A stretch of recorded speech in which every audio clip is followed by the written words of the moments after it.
கர்த்தருக்கு மிகவும் பிரியமான தேவ ஜனங்களே, இந்த ஞாயிறு விருந்திற்காக இயேசு கிறிஸ்துவின் நாமத்தில் உங்களை அன்புடன் அழைக்கிறோம். அப்போஸ்தலர்கள் மூலம் ஆச்சரியமான கிரியைகளை செய்த கர்த்தர் இன்று நம் மூலம் கூட அதை செய்ய காத்திருக்கிறார். அதற்குரிய வசனம் யோசுவா 1:5. நான் மோசேயோடு இருந்தது போல உன்னோடும் இருப்பேன். சில நேரங்கள்ல பெரிய ஊழியக்காரர்கள் எனக்காக ஜெபிச்சா அந்த ஜெபத்தை கர்த்தர் கேட்பார். கர்த்தர் அவர்களோடு நெருக்கமா இருக்கிறார் என்று நினைத்து நம்ம பிரேயர் ரிக்வெஸ்டை எல்லார்ட்டையும் கொடுப்போம். ஆனா தேவனுடைய திட்டம் என்ன தெரியுமா? நம்ம ஏன் இந்த உலகத்திற்கு ஆச்சரிய அடையாளமாய் வைப்பதுதாங்க.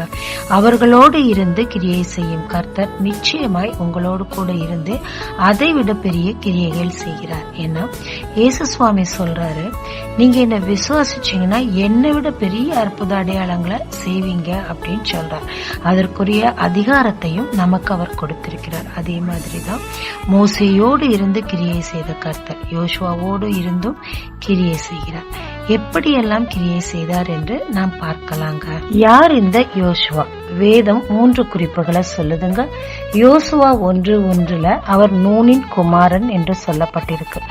மோசேயின் ஊழியக்காரர் வாலிப வயதுள்ள ஒரு மனிதன் என்றும் குறிப்பிடப்பட்டிருக்கு. மோசேவை தேவன் பயன்படுத்த ஆரம்பித்த போது அவர் முதிர் வயதாய் 80 வயதிற்கு மேலாய் இருந்தார். ஆனால் யோசுவாவோ வாலிப வயதாய் இருந்தார். இங்கு தேவன் மோசேயோடு இருந்தது போல உன்னோடும் இருப்பேன் என்று சொல்லுகிறார். தேவன் பயன்படுத்த வயது தடையில்லைங்க. வாலிபனும் வயதானவர்களும் நாம் அவைலபிளா இருக்கும் போது நம்மை கொண்டு தேவன் இந்த உலகத்திற்கு மிகப்பெரிய காரியங்களை செய்கிறார். இந்த யோசுவாவின் குவாலிட்டி என்ன? கர்த்தர் உங்களை உயர்த்தும் வரைக்கும் அவர் பலத்த கரத்துக்குள் அடங்கியிருங்கன்னு வேதம் சொல்லுது. இவர் மோசேயின் ஊழியக்காரனா இருந்தபடியினால் அவ்வளவு அதிகமாய் மோசேவின் கரத்திற்கு அடங்கியிருந்தார். அவருக்கு முழுமையாய் கீழ்ப்படிந்தார். அமலேக்கியரோடு போய் யுத்தம் பண்ணுன்னு சொன்னப்ப ஏன் எதுக்குன்னு கேள்வி கேட்கல. நீங்க கூட வாங்கன்னு சொல்லல. உடனடியா போய் யுத்தம் செய்து அவர்களை ஜெயித்தார். கானான் தேசத்துக்கு வேவு பார்த்துட்டு வாங்கன்னு 12 பேரை அனுப்பினப்ப அங்க இருந்த சத்துருக்கள் இவங்க கண்களுக்கு ராட்சதர்களாய் தெரிந்தது. சத்ருவின் வல்லமை பெரிதாய் தெரிந்தது. ஆனால் யோசுவாவுக்கும் மோசேயோடு இருந்து தேவ கிரியைகளை கண்டதினால் அவர் வல்லமை மிகவும் அதிகமாய் மறக்காமல் நினைவு கூர்ந்து அதை மற்றவர்களுக்கு எடுத்து சொல்லி ஒரு பாசிட்டிவ் மெசேஜ் கொடுத்து சோர்ந்து போனவர்களை திடப்படுத்தி யுத்தத்துக்கு ஆயத்தப்படுத்துகிறார். மோசேக்கு குழந்தைங்க இருந்துச்சுங்க. மோசேக்கு அடுத்த பதவி அந்த குழந்தைகளுக்கு போயிருக்கலாம். ஆனா தேவனோ யோசுவாவை தெரிந்து கொண்டார்.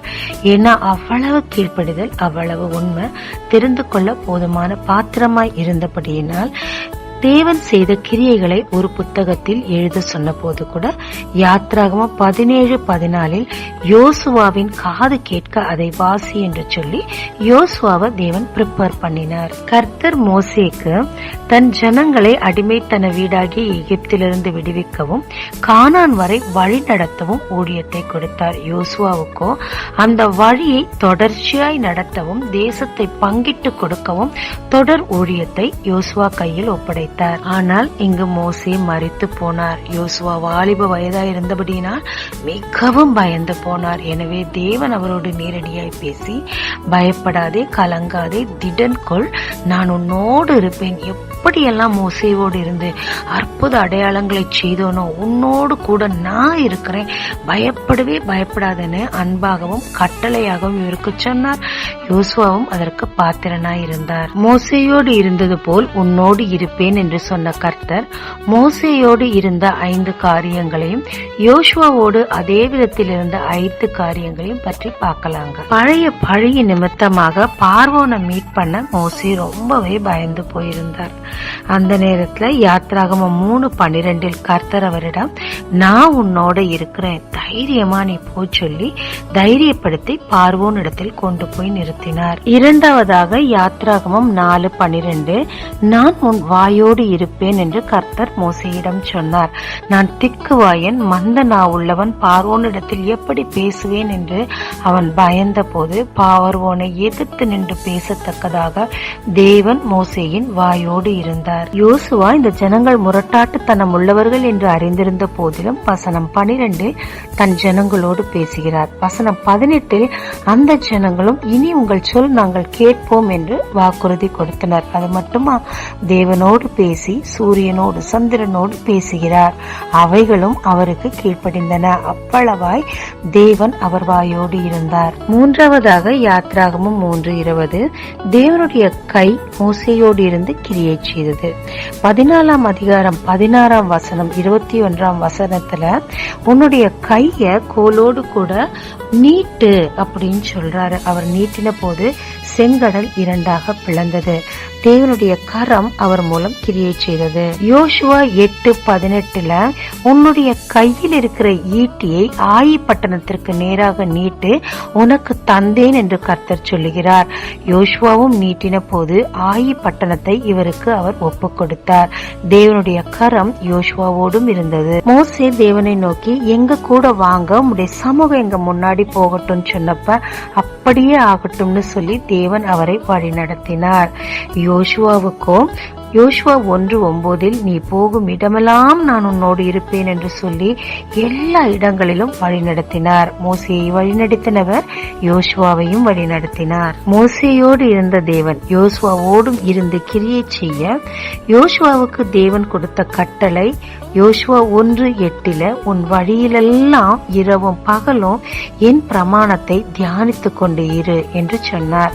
அப்படியே யோசுவா செய்தார். தேவன் மோசேயோடு இருந்தது போல யோசுவாவோடும் இருந்தார். ஆனால் யோசுவாவை விட அதிகமாய் ஒரு படியில் இருந்தார். மோசேக்கு விரோதமாக பார்வோன் பேசினார், மந்திரவாதிகள் பேசினார்கள், அவர் சொந்த சகோதரி பேசினாங்க, எதிரிகள் பேசினாங்க. ஆனால் யோசுவாவுக்கு தேவன் நீ உயிரோடு இருக்கும் நாள் வரைக்கும் யாரும் உன்னை எதிர்த்து நிற்பதில்லை என்று சொன்னார்.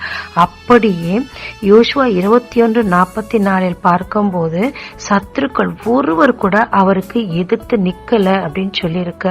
அதனால சகல யுத்தங்களையும் ஜெயித்து நாட்டை ஒரு இளைப்பாறுதலுக்குள்ளாக கொண்டு சென்றார். கர்த்தரும் அவருக்காக யுத்தம் செய்தார். கர்த்தரின் சொற்படி மோசேயின் சொற்படி கீழ்ப்படிந்திருந்த யோசுவாவுக்கு இறுதியில் கிடைத்த ரிவார்டு என்ன? யோசுவா 6:27 கர்த்தர் அவரோடு கூட இருந்தபடியினால் அவர் கீர்த்தி தேசமெங்கும் பரவிற்று. 2 பேருமே இயற்கைக்கு அப்பாற்பட்ட விஷயங்களை செய்யறாங்க. மோசே மூலமாக தேவன் செங்கடலை 2ஆக பிளந்தார். யோசுவா சூரியனையும் சந்திரனையும் பார்த்து வானத்தில் நில் என்று சொன்ன போது அப்படியே கீழ்ப்படிந்து நின்றது. இதற்கு முன்னாடியே சரி பின்னாடியே சரி யாரும் இந்த கிரியை செய்ததில்லைங்க. பாத்தீங்களாங்க, ஏசப்பா சொல்றாரு என்ன விசுவாசிச்சா என்னை விட பெரிய கிரியைகள்லாம் உங்களால செய்ய முடியும்னு சொல்லிட்டு பெரிய பெரிய ஊழியக்காரர்கள் மூலம் செய்யும் கிரியைகளை உங்கள் மூலமே செய்ய, அதை விட அதிகமாய் செய்ய கர்த்தர் காத்திருக்கிறார். நமக்கு தேவையானது எல்லாமே விசுவாசம், பொறுமை. இன்னொன்னு யோசுவாவுக்கு தேவன் கொடுத்த கட்டளை இரவும் பகலும் நாம் அவருக்கு கீழ்ப்படிந்திருக்கும் போது, பிரமாணங்களை தியானிக்கும் போது, பொறுமையா இருக்கும் போது, அவர் பலத்த கரத்துக்குள் அடங்கி இருக்கும் போது ஏற்ற காலத்தில் கர்த்தர் இவ்வண்ணமாகவே நம்மையும் பயன்படுத்த சித்தமா இருக்கிறாருங்க. ஜெபிக்கலாமாங்க. ஏசப்பா, நீ என்னை விசுவாசிக்கும் போது என்னை விட அதிகமான கிரியைகளை உன்னால் செய்ய முடியும் சொல்லி அதிகாரத்தையும் வல்லமையும் எங்களுக்கு கொடுத்திருக்கிறேன். அநேக நேரத்துல நாங்க அதை விசுவாசிக்காம ரொம்ப வீக்கா ஃபீல் பண்ணி ஆண்டவரே உம்முடைய நாமத்தை மட்டுப்படுத்துறோம். அப்படி இல்லாதபடிக்கு உம் பலத்த கரத்திற்குள் அடங்கி இருந்து இரவும் பகலும் உம்மை தியானித்து உமக்கு கீழ்ப்படிந்திருந்து உம்மை போல் ஆண்டவரே நாங்களும் இந்த உலகத்தில் கிரியை செய்யத்தக்கதாக உமக்கு பயன்படத்தக்கதாக எங்களுக்கு கிருபை செய்யும். இயேசு மூலம் பிதாவே, ஆமென். இயேசு கிறிஸ்துவின் நாமத்தில் இந்த நாளில் உங்களை ஆசீர்வதிக்கும் ஜீசஸ் விஷன்.